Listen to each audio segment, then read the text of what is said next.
하나님의 말씀은 히브리서 9장 23절에서 28절 말씀입니다. 그러므로 하늘에 있는 것들의 모형은 이런 것들로서 정결하게 할 필요가 있었으나 하늘에 있는 그것들은 이런 것들보다 더 좋은 제물로 할지니라.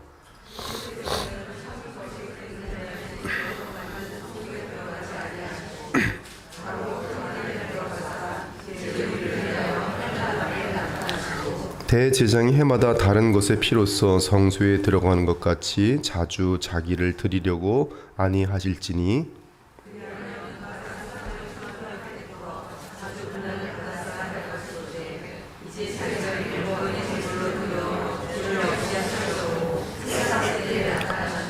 한 번 죽는 것은 사람에게 정해진 것이요 그 후에는 심판이 있으리니 이와 같이 그리스도도 많은 사람의 죄를 담당하시려고 단번에 들이신 바 되셨고 구원에 이르게 하기 위하여 죄와 상관없이 자기를 바라는 자들에게 두 번째 나타나시리라. 아멘. 이 동물의 피는 새 언약을 맺을 하나님의 아들의 피를 상징합니다. 그러므로 피 없이는 깨끗하게 할 수 없다고 선포합니다. 이러므로 첫 언약도 피 없이 세운 것이 아니니 모세가 율법대로 모든 계명을 온 백성에게 말한 후에 송아지와 염소의 피 및 물과 붉은 양털과 우슬초를 취하여 그 두루마리와 온 백성에게 뿌리며 이르되 이는 하나님이 너희에게 명하신 언약의 피라 하고 또한 이와 같이 피를 장막과 섬기는 일에 쓰는 모든 그릇에 뿌렸느니라.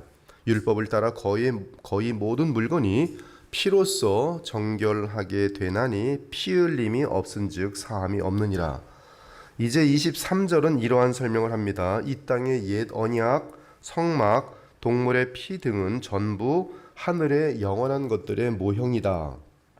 그 모형들은 동물의 피로 행하는 정결 예식을 통하여 깨끗하여지지만 하늘의 것들은 동물의 피로 깨끗하게 될 수 없다. 하늘의 것들은 모형으로 깨끗하게 할 수 없으니 다른 것으로 해야 하는데 그것은 바로 영원부터 하나님께서 작정하신 하나님의 어린 양의 보혈이다. 그런데 하늘에 있는 그것들이 무엇이길래 더 좋은 제물로 정결하게 해야 합니까? 인간의 죄로 인하여 하늘이 더러워졌기 때문에 하늘도 깨끗하게 될 필요가 있다는 뜻입니까? 하지만 하늘은 하나님의 보좌와 그분의 통치가 나타나는 곳이기에 더러울 수 없습니다. 그렇다면 하늘에 있는 그것들은 무엇입니까? 원어를 보니 타 에프라니아라고 되어 있고요. 이 표현은 요한복음 3장 12절과 에베소 3장 10절에서 똑같이 사용되고 있어요. 요한복음에서는 내가 땅의 일을 말하여도 너희가 믿지 아니하거든 하물며 하늘의 일을 말하면 어떻게 믿겠느냐라고 했고 에베소서에서는 이는 이제 교회로 말미암아 하늘에 있는 통치자들과 권세들에게 하나님의 각종 지혜를 알게 하려 하심이라고 했어요. 따라서 우리는 하늘에 있는 그것들은 하나님께 속한 것들임을 알 수 있습니다. 특히 하나님께서 깨끗하게 하는 대상이 주의 백성이며 그들의 실제 자범죄와 유전적인 죄를 씻어내고 나아가 그들 속에 새로운 마음을 심어주는 것임을 기억할 때 이 구절에서 하늘에 속한 것은 하나님이나 천사와는 무관하고 오직 주의 백성과 관련되는 것임을 알 수 있습니다. 그렇다면 하늘에 있는 주의 백성은 아직 깨끗하게 될 필요가 있습니까? 이때 아직의 기준은 구약입니다. 구약 기준으로 볼 때 또는 신약도 마찬가지예요. 하늘에 있는 주의 백성은 아직 깨끗하게 될 필요가 있습니까? 답은 있습니다. 그 이유는 그들의 죄는 동물의 피로 사하여질 수 없기 때문에 그래. 여러분 지금 이 말씀은 이 신구약의 차이와 신구약을 해석하는데 어마어마 중요한 내용입니다. 예를 들어 구약의 성도들은 하나님의 어린 양에 대한 하나님의 보장으로 하늘에 있으나 실제 그들의 죄는 사하여진 것이 아니기 때문에 실제로 사하여진 것은 아니기 때문에 보장으로 사함을 받았지 실제로 이 사하여진 것이 아니기 때문에 갚아야 되는데 아직 갚지 않은 상태예요. 신용으로 지금 그 효력을 누리지만 그러므로 반드시 의인의 피로 속죄되어야 합니다. 물론 하나님의 어린 양은 창세로부터 정해진 희생양이지만 그 속죄는 시간 속에서 나타나야 주의 백성의 죄가 완전하게 제거될 수 있습니다. 따라서 완전한 의인이 오셔서 죄 문제를 대속해야 합니다. 이에 히브리서 기자는 하늘에 있는 그것들은 이런 것들보다 더 좋은 제물로 할지니라고 말한 것이, 또한 이 땅에 사는 성도들은 하나님의 성전으로서 하늘에 속한 자들입니다. 바로 여러분들이에요. 너희도 성령 안에서 하나님이 거하실 처소가 되기 위하여 그리스도 예수 안에서 함께 지어져 가느니라. 그들은 이미 그리스도의 보혈로 깨끗하여졌으나 그 죄성에 관한 한 아직 그 세력이 남아 있습니다. 따라서 그리스도의 보혈의 권능이 그들이 세상을 떠날 때 그들의 죄성을 완전하게 제거하여 깨끗하게 해야 합니다. 그러기 위해서는 더 나은 희생 제물, 곧 인간의 죄성마저 무력화시킬 수 있는 하나님의 아들의 희생 제물이 있어야 하는데, 그것은 바로 그리스도의 피입니다. 그리스도 피는 부활하신 그리스도로 인하여 생명을 부어주기 때문에 그런 것이, 따라서 이러한 효력 있는 희생 제물이 아니라면 현재 하늘에 속한 우리 성도들 역시 죄성을 결코 이기지 못할 것이, 그러나 우리는 특이하고 완전한 어린 양의 희생 제물로 인하여 죄성마저 이기며 나아가 우리가 죽을 때 우리의 죄성은 완전하게 제거될 것입니다. 여러분이 죽을 때 죄성 갖고 올라가지 못해요. 갖고 올라가지 않고 깨끗하게 영화롭게 되어서 하늘에 들어가게 되는 것이, 이러한 의미에서 하늘에 있는 것들은 모형으로는 깨끗하게 할 수 없고 오직 그리스도의 보혈이 절대적으로 필요하다는 뜻입니다. 그러므로 우리는 죽음을 지날 때 그리스도의 대속의 효력에 의해 영화롭게 되어 하늘에 들어갑니다. 또한 그리스도께서 십자가에서 죽으시고 부활하셔서 하늘에 오르실 때 구약의 성도들의 모든 죄짐이 완전하게 해결되었어요. 따라서 그리스도께서 십자가상에서 구속을 이룬 이후로는 하늘의 성도들은 완전한 영들이며 그들에게는 죄로 인한 법적인 책임도 완전하게 해결되어 있습니다. 이제 24절을 보면 그리스도께서 자신의 피를 흘리시고 들어가신 곳은 지상의 성소가 아닙니다. 지상의 장막은 단지 외형적인 예식을 위한 것으로서 죄를 사하거나 죄의 세력을 제거하는 데 있어 단지 모형이며 그림자일 뿐이었지. 그러나 그리스도께서는 지상 성소의 실체인 하늘의 성소로 들어가셨습니다. 즉 예수 그리스도께서는 실제로 하늘에 오사 하나님 존전에 계십니다. 그리스도께서는 십자가상에서 자신의 몸을 희생제물로 드린 상태이기 때문에 희생 제사를 드리기 위해 하늘의 성소에 들어가신 것이 아니에요. 그리스도께서는 십자가상에서 자신의 몸을 희생제물을 드린 상태이기 때문에 십자가상에서 희생제사를 드리기 위해 하늘의 성소에 들어가신 것이 아닙니다. 단지 하나님 앞에서 죄인인 우리를 위해 중보하기 위해 들어가셨어요. 반면에 구약의 대제사장들은 희생 제사를 드리기 위해 성소에 들어갔습니다. 구약 시대의 제사장들은 동물의 피를 들고 성소에 들어갔고 지성소에 1년에 단 하루 곧 대속죄일에 들어갔습니다. 그때 그들은 희생 제물을 가지고 지성소에 들어갔습니다. 그리고 매해 지성소에 들어갈 때마다 장령관은 또 다른 희생 제물의 피를 필요로 하였어요. 그러나 그리스도의 피는 의인의 생명이며 나아가 하나님의 아들의 피이기 때문에 무한한 효력을 지닙니다. 그분의 피는 단번에 영원히 드려진 속죄의 희생 제물이기에 다시는 반복해서 드려질 필요가 없습니다. 만일 그리스도의 희생 제물이 무한한 거룩한 효력을 낼 수 없었다면 주께서 세상을 창조하실 때부터 자주 고난을 받았어야 할 것입니다. 그리고 만일 자주 자신을 드려야 했다면 그리스도께서는 옛 언약의 대제사장처럼 자주 자신을 희생제물로 드려야 했고 이는 여러 번 죽음을 당하셔야 했음을 의미합니다. 그러나 그분은 하나님의 아들이시며 또한 의인이신 인자이기에 그분의 피의 효력은 거룩하며 의롭고 영원합니다.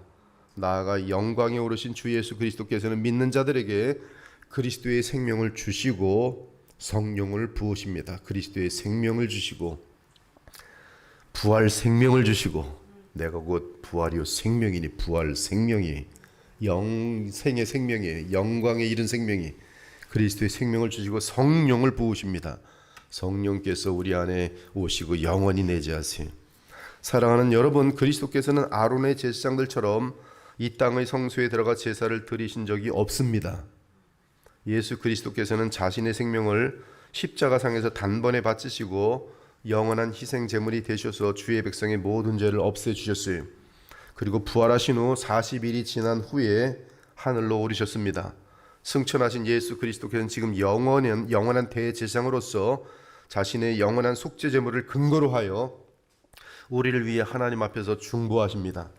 따라서 우리는 비록 오늘이라는 날에 죄를 범할 수밖에 없는 연약한 죄인들이며 이에 완전하게 거룩하신 하나님 앞에 나아갈 수 없지만 여전히 우리의 마음까지 씻어주시는 그리스도의 중보 사역 덕분에 이 하늘에 있는 우리의 마음들은 계속 이 더 완전한 제물에 의해서만 깨끗해질 수 있는 것이, 마음까지 씻어주시는 그리스도의 피와 그분의 중보 사역 덕분에 우리는 그분의 공로를 의지하고 담대하게 주 하나님 앞에 설 수 있는 것이, 담대하지 못한 것은 여러분이 자기의 의로 하나님 앞에 나아가려는 교만함이 담겨 있는 것이, 그러므로 어떤 죄인이든지 두 손 들고 주님 앞에 나와서 나 같은 죄인 살려주신 주님하고 그 주님 의지하고 나아가면 하나님께서는 오히려 큰 팔을 벌리시고 맞아주세요. 이처럼 부활하셔서 지금도 살아계시는 그리스도는 하늘에서 우리를 대신하여 중보 사역을 하고 계십니다. 하나님은 한 분이시요 또 하나님과 사람 사이의 중보자도 한 분이시니 곧 사람이신 그리스도 예수라. 그가 모든 사람을 위하여 자기를 대속물로 주셨으니 귀하게 이르러 주신 증거니라. 지금 우리 주 예수 그리스도는 상징적으로 하나님 앞에 계신 것이 아니라 실제로 영원한 참 하나님 앞에 계십니다. 우리의 대제사장이시며 중보자이신 그리스도 예수님은 구원받은 백성이요 왕같은 제사장들인 우리 모두를 대표하여 그 자리에 계십니다. 중요한 점은 그리스도께서 부활하셔서 지금 하늘에 계시다는 사실은 그분께서 십자가상에서 희생 제물로 바친 희생 제사가 하나님께 받아들여졌다는 것을 입증하며 이에 그리스도 안에 있는 우리의 죄가 단번에 영원히 없애진 것을 증거하는 것입니다. 그러므로 이제 그리스도 예수 안에 있는 자에게는 결코 정죄함이 없나니, 이는 그리스도 예수 안에 있는 생명의 성령의 법이 죄와 사망의 법에서 너를 해방하였음이라. 이에 주 예수께서 현재 하나님 보좌에 계신 상태는 주께서 이 땅에 사람의 몸을 입고 오셔서 십자가에 대속하신 사건과 뗄래야 뗄 수 없는 것이, 사랑하는 여러분, 이제 모든 동물 제사가 상징하던 것들이 실제로 그리스도의 희생으로 성취되었어요. 그리스도의 보혈은 자기 백성의 죄를 향하던 하나님의 거룩한 진노를 완전하게 만족시키셨습니다. 완전한 의를 요구하는 하나님의 깨끗하고 완전한 공의의 마음, 예수께서 만족시키셨어요. 그러므로 새 언약을 맺으신 하나님께서는 그리스도의 피로 인하여 새 언약대로 행하실 수밖에 없습니다. 즉 희생적이고 대속적인 그리스도의 죽음은 우리의 죄를 깨끗하게 대속하고 나아가 하나님의 진노를 만족시켜 우리를 구원합니다. 감사한 것은 그리스도 예수께서는 십자가상에서 죽으실 때 우리 한 사람 한 사람을 분명히 기억하며 죽으셨어요. 내가 죽으니 아무나 믿고 구원받아라가 아니라 예수께서는 죽으실 때 그 하나님의 아들이 그 마음은, 무한한 마음은 여러분 지금 한 분 한 분을 다 마음속에 새기며 그분들의 이 생명을 구원하면서 사랑하면서 죽으셨다는 사실이, 바울은 그것을 정확하게 합니다. 바로 나를 위하여 십자가에 죽으신 예수 그리스도의, 나를 위하여. 이제 내가 육체 가운데 사는 것은 나를 사랑하사 나를 위하여 자기 자신을 버리신 하나님의 아들을 믿는 믿음 안에서 사는 것이라. 이처럼 그리스도의 십자가 희생은 구원 역사의 핵심입니다. 구약의 모든 것은 이것을 지시하고 있고, 즉 십자가의 속량을 지시하고 있고, 신약의 모든 것은 그리스도의 십자가로 해석되어져야 합니다. 이제 살아계시는 그리스도께 남아있는 마지막 대사역은 장래에 다시 오시는 일입니다. 그때 주께서 다시 오셔서 우리의 구원을 완성하실 것이, 우리의 육체의 구원까지도 완성하실 것이, 이 패역한 세상을 완벽하게 쓸어버리시고 새롭게 영원히 썩지 않는 새하늘과 새 땅을 완성하실 것이, 그때는 온 세상을 향한 구원이 이루어질 것입니다.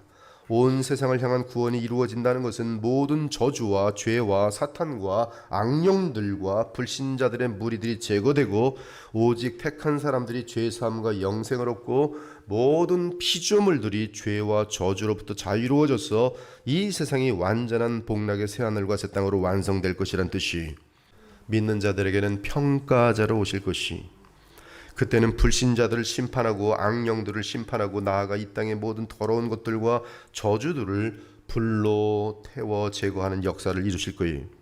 그때는 창세 이후로 구원받은 모든 백성들이 주와 함께 구름 속에서 혼인잔치에 참여하게 될 것입니다. 즉 성도들로 구성된 교회라는 신부는 하나님의 아들이시며 영원한 대제장이시고 하나님의 어린 양이신 우리 주 예수 그리스도와 혼인잔치에 들어가게 될 것이, 주께서 호령과 천사장의 소리와 하나님의 나팔 소리로 친히 하늘로부터 강림하시리니 그리스도 안에서 죽은 자들이 먼저 일어나고 그 후에 우리 살아남은 자들도 그들과 함께 구름 속으로 끌어올려 공중에서 주를 영접하게 하시리니, 예수 그리스도를 영접할 때 우리는 새 생명을 얻고 구원을 얻었는데 죄사함을 받고 이제 주님 오실 때 또 영접합니다. 나의 남편으로. 그리고 신방으로 들어가는 거예요. 하늘로부터 내려오는 그 아름다운 신부가 남편을 위해 단장어 같더라. 새 예루살렘. 주를 영접하게 하시리니, 동일한 단어의 영접, 언약, 너무 감사한 연합의 단어예요. 끌어올려, 구름 속으로 끌어올려 혼인잔치, 공중에서 주를 영접하게 하시리니 그리하여 우리가 영원히 주와 함께 있으리라. 우리가 즐거워하고 크게 기뻐하며 그에게 영광을 돌리세 어린 양의 혼인기약이 이르렀고 그의 아내가 자신을 준비하였으므로, 바로 저와 여러분들이 그에게 빛나고 깨끗한 세마포옷을 입도록 허락하였으니 이 세마포옷은 성도들의 옳은 행실이로다. 천사가 내게 말하기를 기록하라. 어린 양의 혼인잔치에 청함을 받은 자들은 복이 있도다 하고 또 내게 말하되 이것은 하나님의 참되신 말씀이라 하도다. 그 혼인잔치의 날까지 이 땅에서는 택함 받은 자들이 계속 복음과 성령에 의해 구원을 받아 하나님 나라로 들어갈 것이, 일찍이 죽임을 당하사 각 족속과 방언과 백성과 나라 가운데에서 사람들을 피로 사서 하나님께 드리시고 그들로 우리 하나님 앞에서 나라와 제사장들을 삼으셨으니 그들이 땅에서 왕노릇하리로다. 그러므로 사도 바울은 장래 주께서 오실 날을 고대하며 기다렸습니다. 이제 후로는 나를 위하여 나의 면류관이 예비되었으므로 주 곧 의로우신 재판장이 그날에 내게 줄 것이며 내게만 아니라 주의 나타나심을 사모하는 모든 자에게도 주시리라. 사도 요한도 그날만을 고대하며 기다립니다. 사랑하는 자들아, 우리가 지금은 하나님의 자녀라. 장래에 어떻게 될지는 아직 나타나지 아니하였으나 그가 나타나시면 우리가 그와 같을 줄을 아는 것은 그의 참모습 그대로 볼 것이기 때문이니 주를 향하여 이 소망을 가진 자마다 그의 깨끗하심과 같이 자기를 깨끗하게 하느니라. 주님을 정말로 악망하면서 바라보면서 살아가는 사람들, 그들에게 주님이 요구하시는 것은 내가 깨끗함 같이 너희도 깨끗하라는 것이, 깨끗함. 여러분의 눈으로 더러운 것들 보지 마시고 이 귀로 더러운 거 듣지 마세요. 마음속에 더러운 남들 얘기, 수근거리는 얘기, 거짓말들 듣지 마세요. 이 눈과 코, 귀 다 인풋인데 조심하셔야 돼요. 여러분에게서 나가는 것도 더러운 것이 나가지 않으려면 깨끗해야 돼요. 고결해야 돼요. 저는 이 시대에 고결한 사람을 만나고 싶어요. 고결한 사람을 만나면 너무나 마음이 기쁠 것 같아요. 그러나 생각보다 고결한 사람이 많지 않아요. 믿음이 있어 보이지만 마음속 동기는 더러워요. 자기 영광을 추구하는 간교함들, 위선들이 숨겨져 있는 것을 볼 때 깜짝깜짝 놀라요. 진실하면 안 됩니까? 고결하면 안 됩니까? 고결한 사람 만나고 싶어요. 이 소망을 가진 자마다 그의 깨끗하심과 같이 자기를 깨끗하게 하느니라. 사랑하는 여러분, 그리스도께서는 두 번째로 오실 것이 그때는 초림 때처럼 우리의 죄 문제를 해결하기 위해 오시는 것이 아니라 오직 구원을 위해 그리스도만 소망하며 바라는 자들에게 약속대로 영원한 새하늘과 새 땅을 기업으로 주시고 영원한 나라를 세우기 위해 오실 것입니다. 오늘 여러분들은 누구를 믿고 살아갑니까? 여러분의 남은 소망은 무엇입니까? 돈 더 몇 푼 벌려고 지금도 버둥거리면서 일을 드러내면서 눈을 흘기면서 살아갑니까? 아니면 모든 것을 다 주님께 내려놓고 누가 보아도 아름다운 아이와 같은 맑고 정직하고 깨끗한 삶을 살아가고 있습니까? 이 시대에 참으로 필요한 사람이 누구입니까? 얼마나 무섭게 으르렁거리는 야수처럼 무섭게 모든 거짓과 더러움으로 달려가는 이 시대에 이들을 변화시킬 수 있고 도전할 수 있는 유일한 존재의 사람들이 누구입니까? 바로 죄사함을 받고 날마다 자기를 주님 앞에서 깨끗게 하는 자들이 아니겠습니까? 주님은 오실 때 분명히 알아봅니다. 너는 참으로 고결하고 아름다운 나의 딸이로구나, 나의 아들이로구나. 그리스도 예수님을 눈과 눈으로 만나는 그날, 그것이 우리가 살아가면서 마지막 깊은 곳에 소망을 갖고 있는 우리 주님 만날 날 얼마나 좋을까? 우리 주님 만날 날 얼마나 좋을까? 남은 삶을 더욱 그리스도 예수님만을 믿고 의지하다가 살다가 영광의 주를 뵙게 되는 저와 여러분 모두가 되기를 우리 주 예수 그리스도의 이름으로 축원합니다. 아멘. 주 하나님 감사합니다. 우리는 주의 생명이라 이 세상의 동물의 피로 가지고는 안 되고 오직 예수 그리스도의 영원하신 완전한 의인의 생명 외에는 우리를 정결케 할 수 없음을 오늘도 확인해 주시고, 그러므로 반드시 주의 보혈로 우리를 정결케 하였으며 정결하게 하시며 지금도 정결케 하시고 그리스도의 장성한 분량까지 성장을 얼마든지 시킬 수 있는 하나님의 전능하신 능력이 그리스도의 보혈의 피에 담겨 있는 것을 오늘도 확증케 하시니 감사합니다. 주의 사랑과 은혜를 볼 때마다 저희들의 마음은 더욱더 예수님을 닮아가고 더욱더 이 시대와 거슬러 하나님의 영광을 위해 살아갈 수 있는 아름다운 주의 백성들 다 될 수 있도록 인도하여 주시옵소서. 이 고난의 기간에 우리 아름다우신 주님만 바라보고 주의 마음, 그 따뜻한 마음 본받게 하여 주옵소서. 예수 그리스도 이름으로 기도합니다. 아멘.